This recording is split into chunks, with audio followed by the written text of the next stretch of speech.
Chelsea absolutely just smashed Villa. I cannot believe what I just witnessed. You guys probably watching this back. If you're a Chelsea fan or not, I'm thinking, is this right? Is this correct? Like Chelsea just battered Villa by 3 goals to 1 at this moment of time. I'm just, I'm gobsmacked. Like I have nothing but praise for every single one of those players on the pitch, right? Poch actually got this tactically spot on, and I'm going to get into the tactics. I'm going to actually get into what was different probably from the last game against Villa, and probably what was a little bit different from the last game from the smashing against from Wolves. But before we do that, please smash the like button. The like and subscribe button is very important. You know where it is. Just pause this video, smash the like button, and we can get back on with the video. And then skip to what this minute is 45 seconds in. But yeah, look, from minute 0 to can you count that as a minute? To even the final minutes of the game. Domination, right? Poch deployed in a 4-4-2, right? And he just pretty much copied. He just copied Emery, start to finish.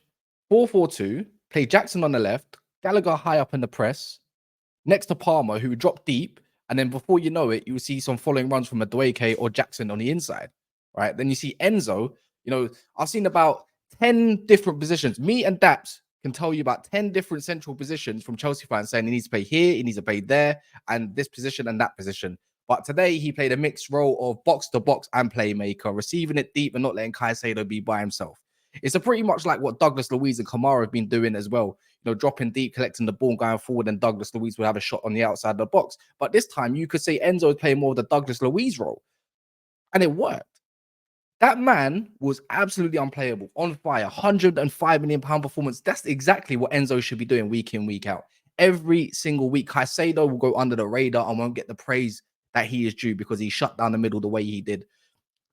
Chelsea players were very, very tight to one another. There was always a blue shirt. When someone got beaten, whether it's by Leon Bailey, and then you see coming across it was Badiashile. Before you see it, it was Caicedo. There was Jackson just behind. They absolutely suffocated them. And it was like Chelsea were playing at Stamford Bridge. The fans were louder. They played better. You know, the instructions were way more clear, and you saw a style. And now maybe Poch has found a key to playing away from home due to the way they did play against Liverpool away from home. It's so different. Very, very different and less naive. And now you're in two competitions. One that you got that would probably, in my eyes, should give you a bag of confidence going into that final against Liverpool. Considering that you do well until then, because there's like a couple of weeks in between, few weeks in between, and then obviously you may even go and do a double. Like I know this sounds a bit reactionary, but you know you just got to give props because Chelsea in cup competitions, you can't deny that they've been nothing short of fantastic in these competitions, bar the early stages, you know, whether it's at Preston or Wimbledon that can throw you off. But you got to think about the Brightons and stuff like that too. You can't knock that. But the 4-4-2 worked. Now, other than the Enzo stuff, other than that free kick, yeah, Juan Mata type free kick, you know, them floaters that just, you know, just bend, they go so slow and they go top bins. And it's just like, all you can do is watch and you're just like, wow, right? Enzo, man of the match, easy, done everything right. There's not one didn't put a foot wrong for me. Dictated it, everything. It was beautiful, absolutely beautiful. Jackson, maybe he is the glue, you know, a bit like Nunes when it comes to Liverpool. Not really great on the eye, but effective at times. I'm not saying Jackson is a Nunes, by the way, before you lot get carried away. But I'm saying he makes this team gel a little bit more just from his intensity alone, you know. But Dwayne as well, pretty much finding his feet. I think he's had actually quite a few good games. Again, I'm not going off the Wolves game. The Wolves game, it is what it is. Let's put that to one side, right? Because you know, myself has been getting onto Poch, Chelsea, the board, the rest of it. We've only just done a recent stream on it, right?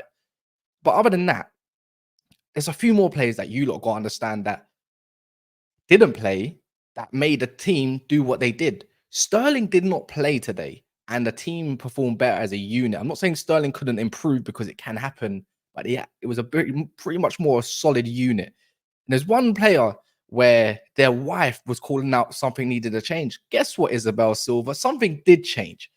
Your man got dropped. And guess what? They played better. They played higher up the pitch, allowed them to play a higher press, allowed them to get further up the pitch. It kind of benefited the fullbacks. Muller Gusto, oh my word, that man was cooking. You see what he done to Diego Carlos?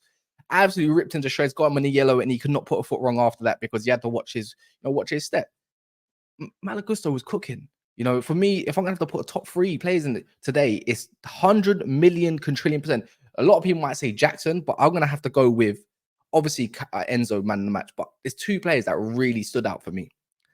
Gusto, for what he did up and down the pitch, best performance in a Chelsea shirt, maybe yes or no. I've seen him have early days, good performances as well. Let's not act like he hasn't played good before. But so I was about to call him disaster. Disasi. I haven't seen Watkins manhandled like that all season. He manhandled him, matched him for pace, matched him for strength. You know, I think he got away from Badiashile once, and that wasn't disaster, by the way, or Disasi, sorry. But this Sassy absolutely he mopped him up. So yeah, all in all, you can really say Aston Villa and this fortress that I did claim was a fortress. Pretty much, Jimmy was telling me that, you know, he was telling me this place is just a bogey. It doesn't mean anything. This, that, and the other. I think that's a bit naive to say because I think Villa's playing well. Maybe this is the start of the crumble for Villa. But Chelsea just went there and just broke everything. Newcastle went there and broke that whole scenario as well, right? But yeah, I think the Disasi needs a lot of flowers. I think other than Enzo and Augusto, then you could start giving your flowers, bit like to your Jacksons. Even Conor Gallagher for getting the first goal, the pressing to force Kamara from, you know, giving away the ball for the first goal. The Enzo, that ball that he played to Gusto for that second goal before he crossed it to in the end to what's it called? Jackson for the header. Yeah, simply brilliant. The only thing that's a shame that you just didn't keep a clean sheet. See, that's the difference. Keeping a clean sheet matters so much. But yeah, man, look, Chelsea, that was a 10 out of 10 performance. Can you do this next week? This is everyone's question. The thing is, I know facts that on this video alone, please get in the comments. I like to discuss with people in the comments. I'll reply to everybody and like the video as well. Can they do this next time against Palace? Can they continue doing this? Will Poch end up changing Enzo's role? You know, will he go back to playing certain individuals that he doesn't need to?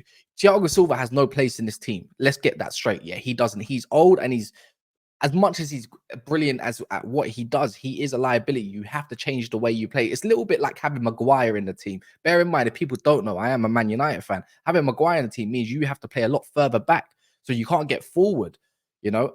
Cole Palmer in that central, you know, when he's got someone next to him. See, all I can imagine, right? I like what Conor Gallagher does. And I'm not going to say and sit here and say I haven't sung his praises. But I can only imagine Nkunku doing the exact same role. I'm not saying he can offer exactly what Gallagher can bring, but Nkunku does have intensity, and it's just that running in behind when you need them goals as an option. I think it would be. I'm ashamed that I didn't really get to see even Chukwuemeka. I'm surprised. Where was he? Like, I didn't realize, why didn't he come off the bench? I thought he would get some minutes. I was quite excited to see what he does. But see that pivot between Caicedo and Enzo. If you continue to play this 4-4-2, maybe that's a formation away from home, but at home might have to be that little bit different and maybe tweaked.